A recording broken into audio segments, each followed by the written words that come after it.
дар маҳалли суқути ҳавопаймои мусофирбари Малайзия бар шарқи Украина чанде боз чунин чизе мушоҳида нашуда буд. Ниёҳои ҷудоиталаби тарафдори Русия ки ин минтақаро таҳти назорат доранд, 8 мошини зирехпӯш ва шуморе аз нерӯҳояшонро рӯзи 16 июл ба ин минтақа фиристоданд.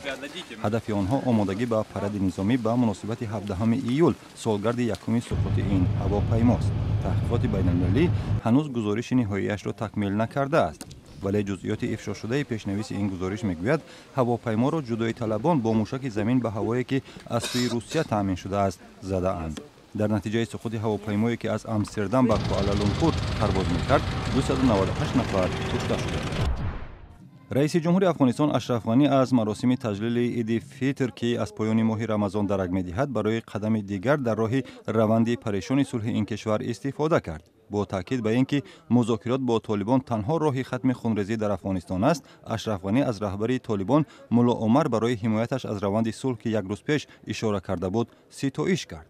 музокироти расмии сулҳ байни давлати Афғонистон ва Толибон рӯзи 7 июл дар Покистон оғоз ёфт. дар Пешовар дар шимолу ғарби Покистон рӯзи аввали Иди Фитрро таҷлил карданд. як кумитаи ғайрирасмии назораи моҳ шаби гузашта баъди пурсиши 11 нафаре ки гуфтанд моҳи нави Шавволро дидаанд, фарорасидани идро эълон кард. Иди Фитр дар қисматҳои дигари Покистон бар асоси эълони кумитаи расмии федералии назораи моҳ рӯзи 18 июл таҷлил мешавад.